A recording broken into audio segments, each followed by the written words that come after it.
everyone, it's Mary. Welcome back to my channel. It is my second video of the night. You guys are seeing me in the same outfit, in the same end of the day hair and everything. Are you excited?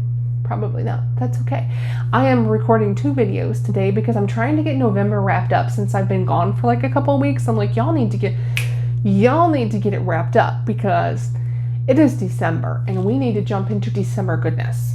So we're talking about NaNoWriMo because November was National Novel Writing Month, which is like the month where all of us writers torture ourselves by trying to write 50,000 words in a month.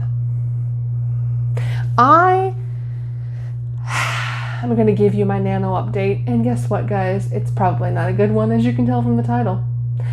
I did not win NaNoWriMo this year at all. So let me talk about kind of what I was writing, what I was working on, and what my thought process was.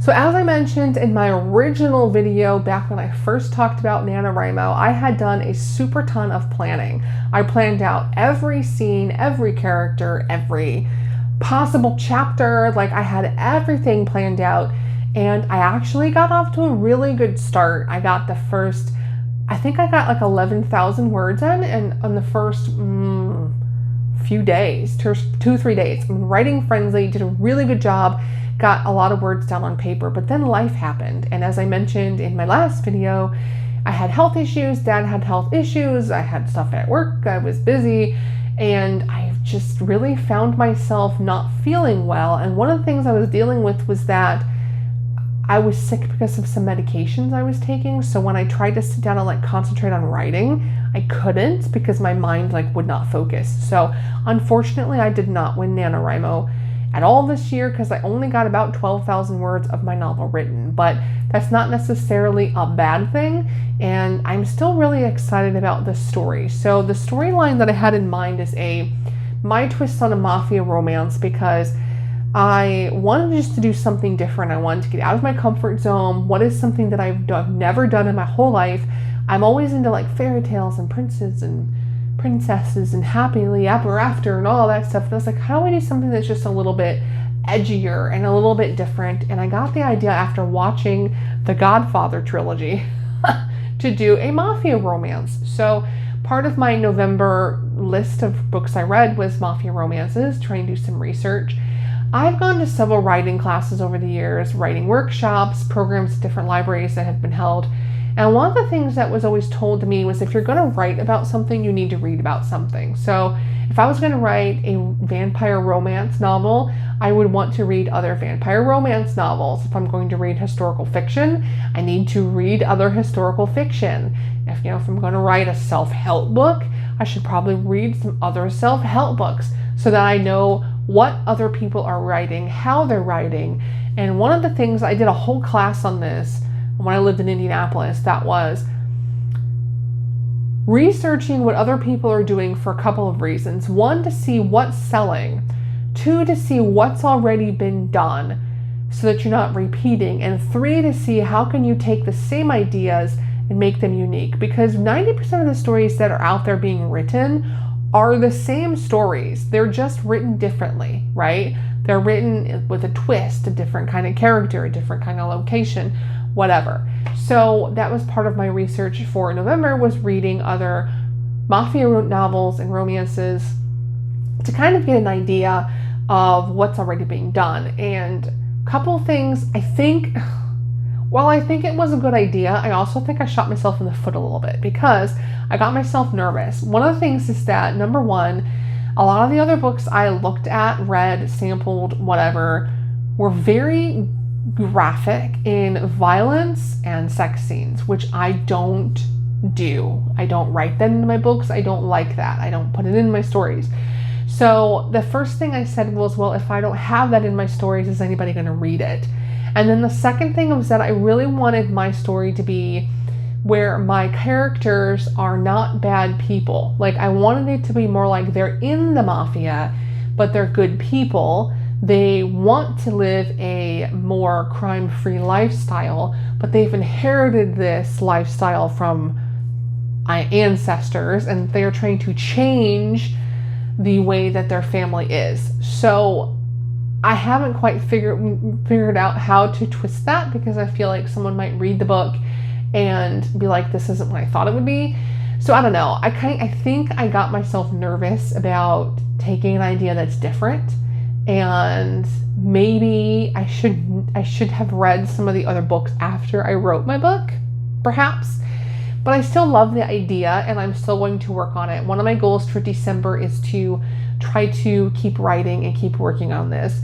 Part 2 of that is that I have a book that I wrote and released and took down, that over the last few weeks, now that I've not been feeling well, I really want to get back up there, and that is my mom's book.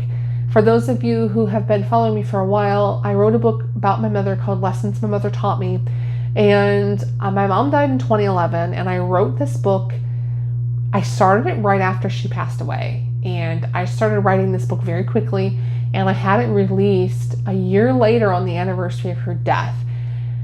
The problem is, for those of you who have lost a loved one and went through the grieving process, I wrote the book out of desperation, and part of my desperation was that I didn't want to forget her.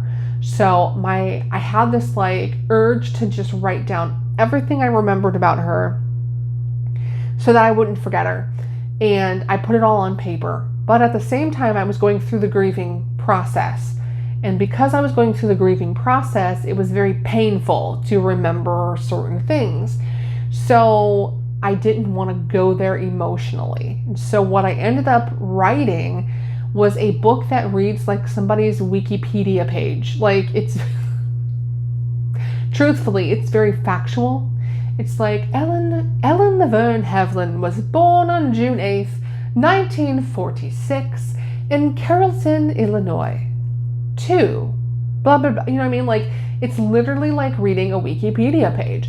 And there's no emotion. There's no feelings. There's no like cute family stories. There's nothing to make it unique to anybody but me.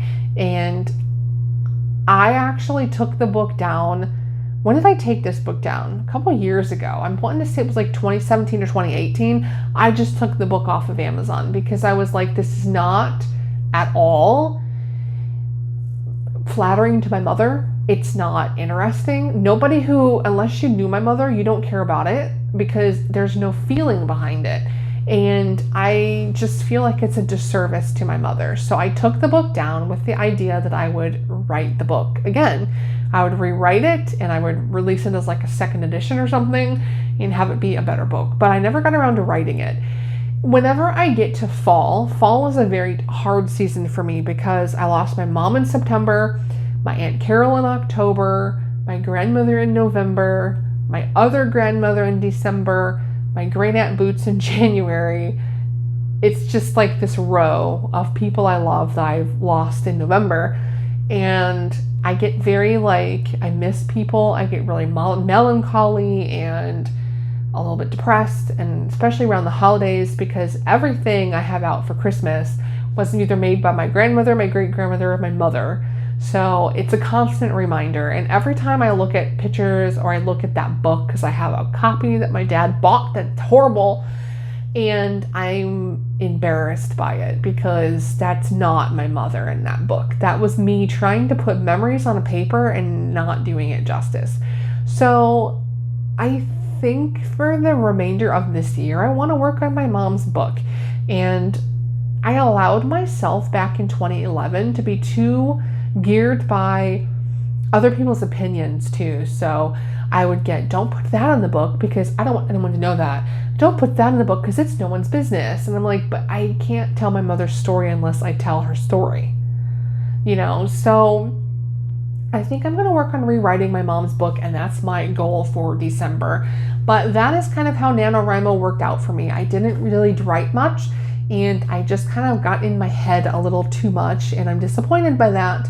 But that's okay because, at least I attempted it, and I had fun attempting what I attempted, right? So let me know how NaNoWriMo went for you guys. Did you win?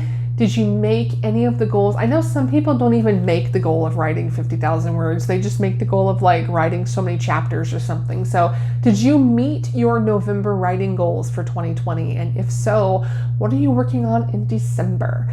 All right, guys, I will talk to you later. Bye.